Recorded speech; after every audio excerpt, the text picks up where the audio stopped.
olha que início de carreira Elias. Ele olha ali para Jerusalém, ele olha ali para a terra ali de Samaria, onde estava sendo governada pelo rei Acabe, um rei que era crente, mas tinha atitude de ímpio. E Acabe, achando pouco, ainda se casa com Jezabel, uma mulher que instala idolatria no meio do povo de Deus, uma mulher que traz prostituição para dentro da casa do Senhor, e ali todo Israel começa a se corromper. Mas que bom que no meio de uma terra corrompida havia um chamado Elias. E onde tem um Elias de Deus, o povo não peca em paz. Onde tem um Elias de Deus, ninguém faz nada escondido. Aonde tem um Elias de Deus, o povo tem que virar crente. Irmãos, hoje nós estamos vivendo um sistema onde a igreja, eu digo no geral, independente de denominação, está aí deixando claro que hoje está tudo bem, normal você pecar e continuar fazendo a obra. É normal você estar com o pecado escondido, não precisa confessar não, porque Deus entende, Deus sabe. Irmãos, Deus entende, Deus sabe, sabe o quê? Quando me confessa, se arrepende e deixa. A gente não pode, como igreja que conhece a palavra da verdade, que conhece a essência, permitir que o mundo, irmãos, entre dentro das igrejas. Não, é o contrário. É a igreja do Senhor que precisa continuar impactando o mundo. O que que Jesus disse? Vocês são luz. Vocês são sal. Não pega a luz e coloca embaixo de uma mesa. Não, a luz tem que estar no centro. Para quê? Para onde a luz chegar, a treva é que tem que bater em retirada. Então que nessa noite, já no início aqui dessa ministração, que você possa se erguer como Elias do Senhor. Ah, irmã, mas Elias tentaram calar, Elias perseguiram, porque Elias isso, mas Elias não deixou de falar a verdade. Onde é que você já viu, irmãos, alguém que prega a verdade e ter tapinha nas costas? Onde você já viu alguém que prega a verdade e ter amigo, irmão, ter círculo social? Não tem, o que importa é que tem Deus e isso já é suficiente. Porque, irmãos, entenda uma coisa. Jesus disse: conhecereis a verdade vos libertará. E pense num homem que já gostava de pregar a verdade, Jesus. Tanto que quando Jesus está na situação pregando a palavra, muitas pessoas se aborrecem com ele e começam a ir embora. Você acha que Jesus ficou chateado porque o povo estava indo embora vendo ele pregar? Ele olha por 12. Vocês não querem ir embora também não? Jesus pergunta por 12: vocês também não querem ir embora também não?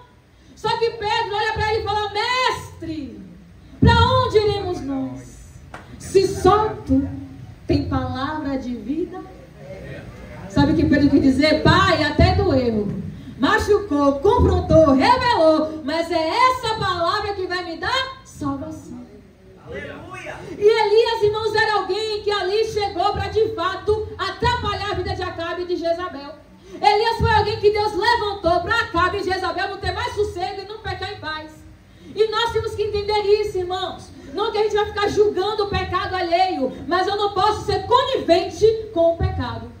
Eu não posso aceitar e achar que está normal, achar que está tudo bem, ou simplesmente me calar por medo de perder alguém. Porque quando alguém ele é liberto pela palavra, irmãos, ou ele é firmado em Jesus, uma vez que a pessoa é conhecedora da palavra, ela está alicerçada em Jesus. O que é que a palavra diz? Eu corrijo e repreendo a todos quanto amo. Então, quando vem a palavra de confronto ao nosso coração, não é que Deus está querendo nos abater ou nos matar, não, Ele quer nos corrigir, porque para que a gente não venha se perder. E ali, irmãos, por conta do pecado, da idolatria do povo, Elias se levanta e fala: sobre a minha palavra não vai chover. Imagina que ousadia desse homem. Ele não disse: assim diz o Senhor, assim manda Deus dizer. Não, ele disse: segundo a minha palavra. E Deus lá do céu, eu assino embaixo. Porque, irmãos, uma vez que você tem intimidade, uma vez que você tem comunhão com Deus, o que você faz na terra é confirmado no céu. O que você prepara na terra, o céu começa a confirmar lá de cima. E Elias era alguém que tinha vida com Deus. E não é qualquer vidinha, meia boca, não. Ele era vida com Deus de verdade, coisa no altar. Ele não ia, buscava quando ele achava que tinha que buscar, orava quando achava que tinha que orar. Ah, se tiver algo mais importante do que o culto, eu não vou para o culto. Não, ele era alguém que tinha compromisso e aliança com Deus. E quando se tem aliança com Deus, a sua prioridade é o reino. O que Jesus disse? Busca primeiro o reino e a minha justiça. E o que você precisa, eu vou acrescentar. Agora uma coisa é, eu preciso que Deus me abençoe, eu quero que Deus faça, mas eu não priorizo o reino. Como é que Deus vai fazer? Não tem como. 1 Samuel, sabe o que Deus diz? Eu honro quem me honra, mas quem me despreza é desmerecido. O problema é que eu fico me pongando na misericórdia de Deus e acho que do jeito que minha vida tá bom. Não, não tá não. Minha vida só vai estar boa, irmãos, quando eu estiver andando de acordo com a palavra de Deus. Então, para eu ser honrada por Ele, eu preciso honrar a Deus primeiro. Para que Deus me abençoe e libere um milagre, eu preciso priorizar o reino de Deus. Porque quando eu quero uma vitória, quando eu quero um milagre, eu sei chegar cedo no culto, eu sei orar, eu sei jejuar, eu lembro que eu sou crente, mas quando está tudo muito bem, obrigada, ah, Deus depois. Ah, Deus, se der tempo. Ah, Deus, é porque eu estou ocupada. Ah, Deus, o feijão. Ah, Deus, os meninos. Como se Deus não conhecesse a sua rotina. Como Deus se não soubesse como é a tua vida. Mas a questão é que Ele torna a dizer, busca primeiro o reino de Deus. E Elias era um homem que buscava a presença. E por isso que Elias falava, Deus confirmava de cima. E aí fica sem chover durante 3 anos. Mas ainda assim, mesmo Deus encerrando os céus, mas o povo não se arrependeu. Mesmo Deus segurando a chuva, segurando as bênçãos, mas o povo não se arrependeu. E aí vem aquele desafio lindo que todo mundo conhece. 1 Reis, capítulo 18. Onde Elias, cheio da ousadia do Espírito, fala para Acabe, ei, reúne aí ó, todos os profetas de Baal e os profetas de Aserá. E sobe todo mundo ao monte Carmelo. Porque ele vai perguntar ao povo, até quando cocheareis entre 2 pensamentos? Se Deus é Deus, siga. Mas se Baal é Deus, siga também. Você vê que Elias não obriga o povo a servir. Você vê que Elias não manda o povo servir. Não, vocês têm uma escolha. Se você acha que Deus é Deus, vocês vão servir a Deus. Mas se você não acha também, o problema é de vocês. Tá que nem Josué. Josué, em seu capítulo 24, depois que o povo alcança ali a terra prometida, Josué já de cabelo branco, já juntando já os seus últimos dias, ele reúne o povo para bater um papo. Ó, tá vendo aí a terra? Deus deu, Deus prometeu e Deus cumpriu. Mas agora que vocês estão em Canaã, se quiserem servir a Deus, então, problema de vocês. Mas se não quiser servir, problema também. Mas eu e a minha casa serviremos ao Senhor. Josué deixou bem claro, eu sei a quem eu sirvo, eu sei a quem eu adoro, eu sei a quem a minha casa vai prestar culto. Agora vocês, irmãos, infelizmente a gente não pode obrigar ninguém a servir a Cristo. A gente não pode forçar ninguém a querer fazer a obra, não. O máximo que a gente pode fazer é dar uma instrução, é dar a direção e o mais importante, ser exemplo. Porque não adianta eu querer fazer alguém ser crente, servir a Cristo, se eu não dou exemplo como tal. Não tem como eu querer trazer a minha casa para Jesus se na minha casa eu não sou exemplo. Não tem como eu querer converter alguém do meu trabalho se nem no meu trabalho eu sou exemplo. Não tem como eu sair dizendo para a minha rua toda que Deus é bom, que Deus faz, se eu não dou exemplo. Então, antes de mais nada, irmãos, a nossa vida precisa ser exemplo. O que foi que Paulo declarou aos coríntios? Ei, sejam meus imitadores, porque eu sou... Sabe o que Paulo está dizendo? Pode olhar para mim porque eu faço igual a ele. Pode fazer igual a mim porque eu sigo os passos dele. E será, irmãos, que nós temos tamanha moral de dizer isso para alguém? Olhe para mim porque eu olho para ele. Faça igual a mim porque eu faço igual a ele. Será? Então ninguém, irmãos, tem que ser obrigado a servir, não. A pessoa tem que ter interesse em servir graças ao nosso exemplo. E Elias chama o povo para um desafio. E leva o povo ao Monte Carmelo. E Elias falou o seguinte: ei, pega aí um boi, separa o que vai ser de sacrifício e vai e adora o Deus de vocês aí. Porque o Deus que responder com fogo, esse é Deus.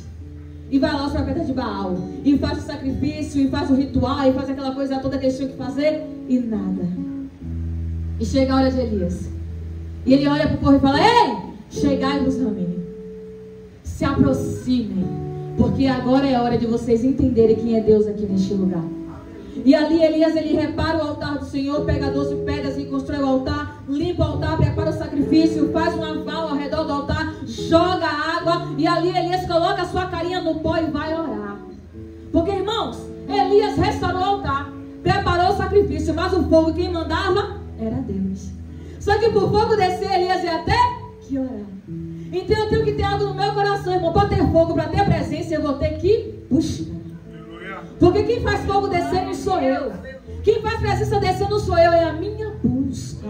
Que manifesta a graça dele é a nossa adoração. O que traz a presença dele para o ambiente, a nossa comunhão com o dono do ambiente. Porque onde tem a presença dele, irmão, tem milagre. Onde tem a presença dele, tem cura. Onde tem a presença dele, tem mudança de rota. E ali Elias prepara o sacrifício. Bota a cara do pai e diz: ó Senhor, faz esse povo entender que tudo que eu fiz foi conforme a tua palavra. E que tu fizeste voltar o nosso coração para trás. E que esse povo entenda que existe Deus aqui em Israel. E Elias nem terminou de orar, irmãos, e Deus responde com fogo. E ali quando o fogo desce sobre o altar, desce sobre o sacrifício, todo o povo que estava reunido se lança no chão e declara que só o Senhor é Deus, e só Deus é o Senhor. Israel começou a entender, irmãos, que graças a um que estava na posição, Deus ainda manifestava a presença naquele lugar. Às vezes a gente se preocupa muito com quantidade, se preocupa muito em ter casa cheia, mas não adianta ter casa cheia e não ter a presença. Não adianta ter a casa lotada se o povo não está com o coração em Deus. É muito melhor ter dois e ter um, irmãos, na presença dele, do que a casa cheia e não ter ninguém. Por que Jesus declarou: basta ter 2 ou 3 reunidos em meu nome, e ali eu estou presente. O que importa é a comunhão. O que amor diz? Andarão 2 juntos se não estiver de acordo? Não tem como. E isso eu não digo somente da pessoa que está do meu lado, eu falo em relação a Deus. Não tem como a igreja caminhar se não estiver de acordo com Ele. Não tem como um corpo de Cristo crescer se não estiver de acordo com Ele. Então Israel teve que entender que havia alguém em concordância com Deus. E por ter alguém em concordância com Deus, Deus se manifestou naquele lugar. Deus deixou bem claro: ei, o Deus de verdade aqui sou eu. O Deus da Galileia aqui sou eu. O grande eu sou aqui sou eu. E ali Elias massacra todos os profetas de Baal. Ele faz uma limpa naquele lugar. Só que havia alguém que ia acabar com a festa de Elias, e esse alguém se chamava Jezabel. Por quê? Quando Jezabel ouve falar que Elias matou os seus profetas, ela fica irada, ela fica com raiva, ela fica com ódio, e manda um recado para Elias: ai, que os deuses me façam tal assim, se eu não fizer com você o que você fez com os meus profetas. Elias havia desafiado o povo. Elias havia manifestado a presença do Senhor em um lugar que só tinha idolatria. Só que aí chegou aquilo que a gente chama de retaliação. Chegou a afronta. Chegou agora o embate de verdade na vida de Elias contra quem? Jezabel. Mas olha que coisa.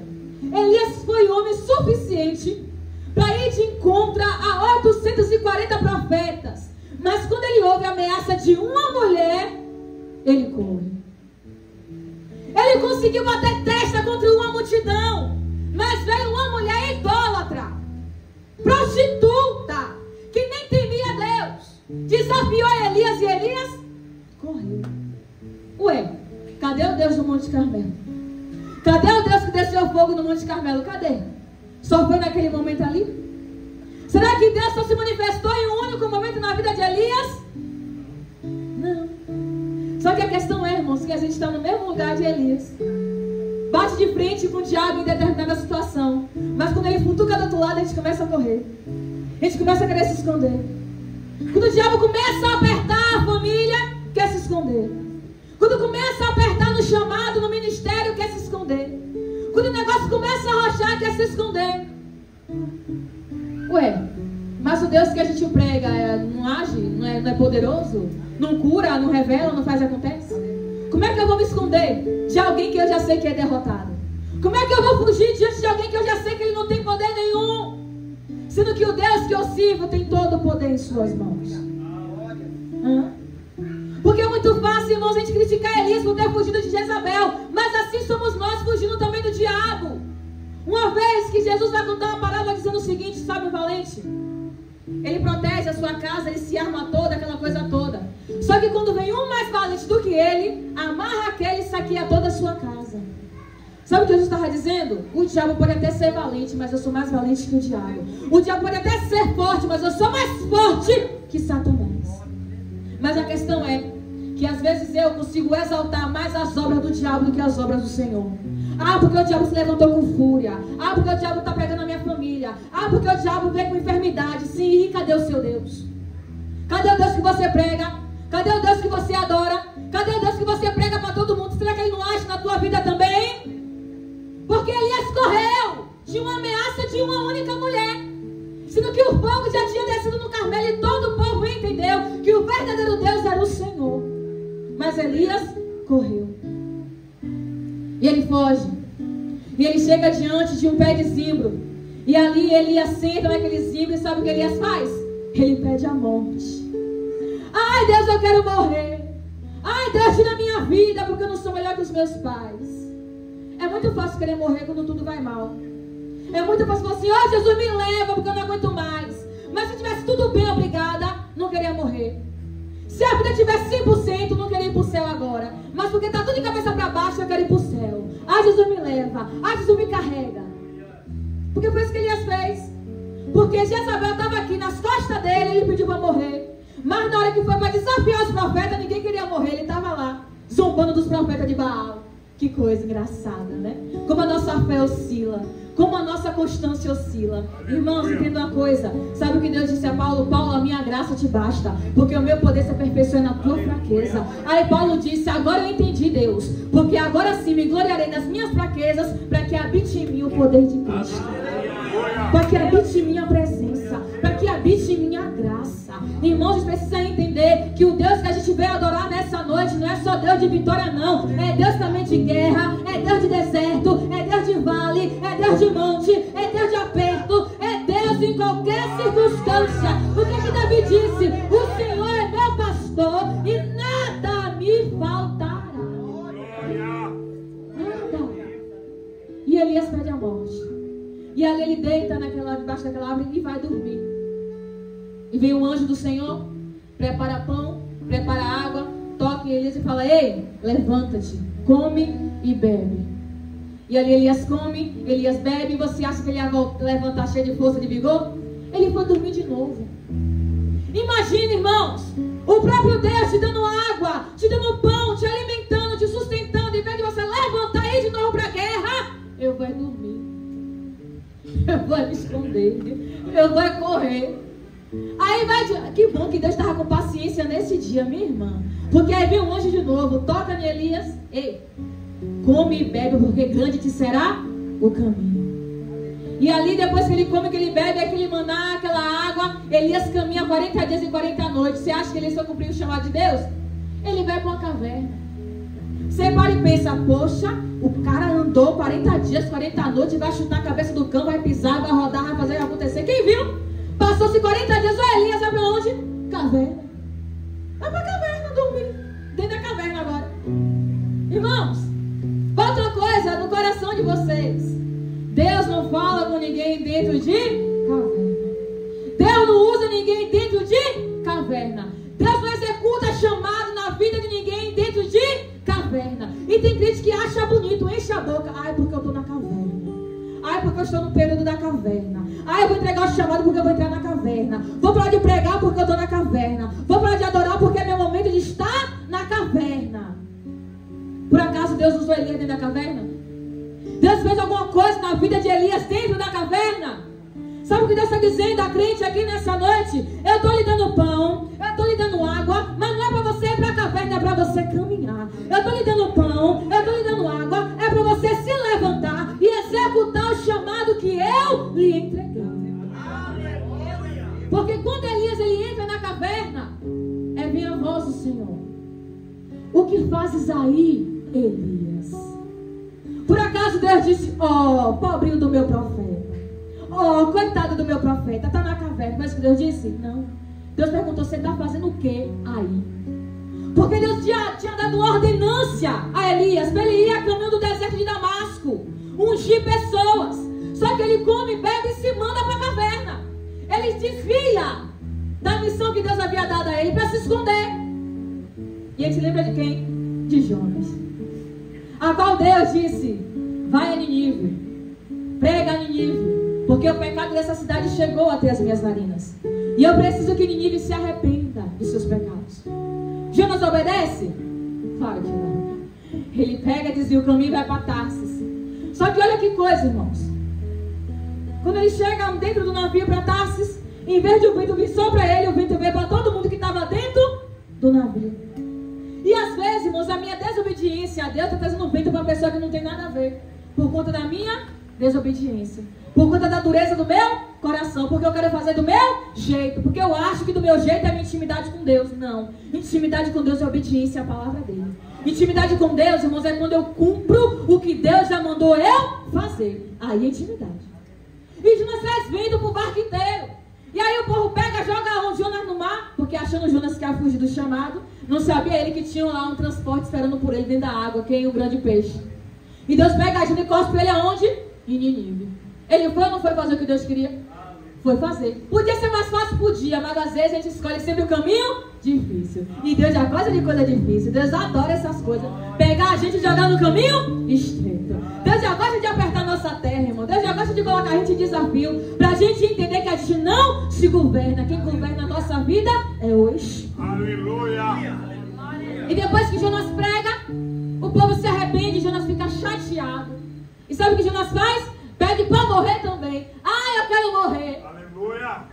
Ai, Deus, tira minha vida. Ai, não quero mais pregar. Ai, Deus, o chamado está pesado. Ai, Deus, o chamado isso. Eu não quero mais fazer.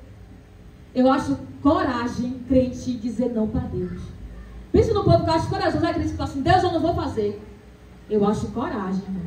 A nossa sorte é que Deus não fulmina mais. Que se Deus fulminasse ainda, meio quilo de crente já não estava mais aqui. Irmãos, a nossa ousadia não é para dizer não para Deus. A nossa ousadia tem que ser aquilo que João disse, para desfazer as obras do diabo.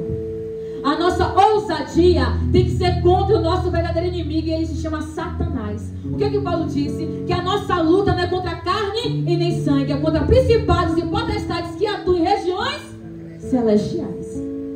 A nossa ousadia tem que ser contra essa galera aí. Não é contra o irmão, ou contra a pessoa que é na nossa casa, ou contra... Não. E nem contra Deus, irmão. Cuidado para você que gosta de falar não para Deus. Que na hora que Deus disser não para você, tu aguenta o rojão também, viu? Porque é muito fácil, irmãos. Eu receber o sim e o amém de Deus. Eu quero ver quando Deus me dizer não também. Aí eu quero ver o crente. Porque é muito fácil cantar aquela canção. Se Deus fizer, mas se Deus não fizer, vamos ver, né? Vamos ver, deixa aí pra ver. Quer cantar é muito fácil, vamos ver na prática. Eu não quero receber o não de Deus. Se também não querendo, a gente faz. Porque eu sei que o não de Deus dói. Cada vez que ele fala não, quem vai dizer para ele dizer sim? O que ele disse em Isaías? Agindo eu, quem vai pedir? Ninguém. E ali Deus pergunta, o que você está fazendo aí, Elias? E ele começa a dar um bocado de justificativa. Ai, Senhor, por que mataram os seus profetas? Ai, Deus, por que só sobrou eu? Ai, Deus, por quê? E aí Deus passa no terremoto, e passa no vento, e passa no fogo, e não estava Deus, e me deu numa brisa suave. E pergunta de novo, tá fazendo o que aí, Elias? Deus não perguntou qual o motivo, não, tá fazendo o que aí? Eu mandei você ir para a caverna? Foi essa a direção que eu te dei? Foi esse o norte que eu coloquei nas tuas mãos, Elias? E ele começa a justificar de novo, ah, Senhor, por que mataram os teus profetas? Ah, por que isso? Ah, por que Deus foi mais claro? Elias, saia daí e ponha-te de pé no monte. Saia daí e se coloque de pé no monte e volte ao caminho do deserto de Damasco. Sabe o que Deus está dizendo, Elias? Eu não mandei você ir para a caverna, eu mandei você ir para Damasco. Eu não mandei você ir para a caverna, eu mandei você ir para o deserto. Saia da caverna e volta. Volta para onde eu te mandei. Volta para o que eu te enviei. Volta para aquilo que eu designei nas tuas mãos, Elias. Irmãos, Deus não chama covarde, não. Deus não chama medroso, não. Deus não chama ninguém que vai largar a obra no meio do caminho, não. Lembre de Gideão. Com quantos foi que Gideão ganhou a guerra? Com 300. Eram 32 mil. E só ficou 300. Porque não interessa a quantidade nem boniteza para Deus, não. O que importa é a obediência de coração. O que importa é a nossa disposição. Irmãos, Deus não conta com quem é capacitado, iletrado, diplomado, não. Deus conta com quem se coloca à disposição para fazer a vontade dele. Olha Isaías. A quem enviarei? A quem há de ir por mim? O que eis-me aqui. Envia-me a mim. Deus não disse: quem é que fala bonito aí? Quem é que prega bonito aí? Quem é que... Não, Deus perguntou: a quem eu posso enviar? Quem vai poder executar o meu chamado? Quem vai poder executar a minha obra? E Isaías estava lá: eis-me aqui, eu estou aqui, eu vou, eu faço. Deus conta com quem está disponível. Deus conta com quem está disposto. Irmãos, não é tempo de ir para a caverna, não. Não é tempo de se esconder, não. Não é tempo de se abrigar, não. Uma coisa é quando Deus me esconde. Outra coisa é quando eu corro de Deus para me esconder. Porque o que é que Salmo 91 diz? Aquele que habita no esconderijo do Altíssimo, a sombra do Onipotente, aquele que habita, aquele que permanece, aquele que está alicerçado, aquele que está firmado, esse estará escondido à sombra do Onipotente. Não é quem foge, não é quem recua, não é quem tira a mão do arado, não é quem olha para trás. O que é que Hebreus fala? O justo viverá pela fé. Mas se ele recuar, a minha alma não tem prazer nele, diz o Senhor. Às vezes, irmão, nós estamos desagradando a Deus, não é com pecado grande, mentira, adultério, fornicação, não. Às vezes, minha bispa, eu estou desagradando a Deus porque eu estou olhando para trás. Às vezes eu estou desagradando a Deus porque eu estou que nem o povo no deserto. Qualquer dificuldade, vou voltar para o Egito. Qualquer luta, vou voltar para o Egito. Ai, que é difícil, vou voltar para o Egito. Ai, Deus, eu não quero, eu vou voltar para o Egito. Está querendo voltar para o Egito. Está querendo voltar a comer bolota de porco. Está querendo voltar para a lama que Deus já lhe tirou. Às vezes eu estou desagradando a Deus é por isso, porque eu estou recuando. Estou querendo voltar atrás. Mas nessa noite a ordem do céu é: sai da caverna. Põe-te de pé no monte e volta a fazer o que Deus já te encarregou para fazer. Sai da caverna, se ponha de pé e volta para o caminho que Deus já mandou você fazer. Sai da caverna, se coloca de pé e volta a fazer o que Deus já colocou na tua mão para você fazer. Aleluia. Lembra da parábola dos 10 talentos. A um deu 5, a um deu 2 e a outra lhe deu 1. E passa um tempo e aquele senhor lhe retorna para cobrar os seus talentos. Quem tinha 5, 10. Quem tinha 2, 4. Quem tinha 1, enterrou. E ele sai recompensando a cada servo. A quem granjeou para 10, servo bom e fiel, entra no gozo do teu Senhor. Por quê? Foste não foste fiel no pouco e sobre muito. O que tinha 4, servo bom e fiel, entra no gozo do teu Senhor. Porque foi fiel no pouco e sobre muito. E aquele que escondeu, vem ele, cheio de desculpinha. Ai, Senhor, porque eu sei que o Senhor é mau, que o Senhor faz isso, que o Senhor cobra, o Senhor acontece, eu tive medo e enterrei. Aí o Senhor fala: já que você sabe que eu sou ruim, já que você sabe que eu cobro, então por que você não colocou meu talento no banco para que ele viesse a multiplicar? Servo mau e negligente, porque não fostes fiel no pouco, sobre o muito também não vou te colocar. Os dons, foi como foi louvado aqui, os dons e talentos é para quê? Para servir a Ele. O que Ele te deu, o que Ele lhe entregou é para serviço dEle. E haverá um dia, foi dito aqui no livro de Apocalipse, que Ele vai voltar para cobrar esses talentos. E o que foi que você fez? Jesus vai dizer que havia um homem, para a gente encerrar, que tinha muitas riquezas. E ele achando pouco as riquezas, ele quebra um celeiro e construa um celeiro ainda maior e coloca mais riqueza. Só que aí vem uma pessoa e fala: louco, louco, essa noite vão pedir a tua alma. E o que você tem para entregar? Ainda essa noite vão pedir a tua alma. E o que você guardou, você vai fazer o que com a tua riqueza? Porque mais vale. Porque não vale ganhar o mundo todo e perder a sua alma. E aí? Quando o dono da seara voltar, o que é que você fez com o que ele lhe entregou? Quando o dono da obra voltar, o que é que você fez com o talento que ele te deu? Caverna não é para crente, não. Caverna não é para crente, não. Quem tem chamado, quem é profeta, que sabe quem é diante de Deus, não está em caverna, está no monte. está no deserto, está na cidade, está no campo, está em qualquer lugar, mas não está em caverna. Porque Deus, ele não age dentro de caverna. Nessa noite, se você correu para lá, hoje é noite de você sair. Se você se escondeu, hoje é noite de você sair. Se colocar de pé. Porque haverá renovo sobre a tua vida nessa noite. Haverá renovo sobre a tua vida nessa noite. Deus está mandando pão e água para crente nessa noite. Porque grande ainda é a caminhada. Ai, Deus, mas já passou-se tantos anos. Ah, Deus, mas já estou de cabelo branco. A palavra diz: quem está plantado na casa do Senhor, até na velhice dará fruto. Até na velhice dará fruto. Ele vai dizer: eu vos chamei, eu vos nomeei, para que você vá e dê fruto.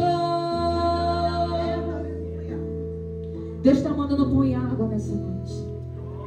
Deus está mandando pão e água nessa noite. E se você quer desse pão, se você quer desta água, se levanta, que eu quero orar pela tua vida. Põe de pé nessa noite, eu quero orar pela tua vida. Até que me ajudou o Senhor. Tem pão e água descendo nessa noite. Tem pão e água descendo nessa noite.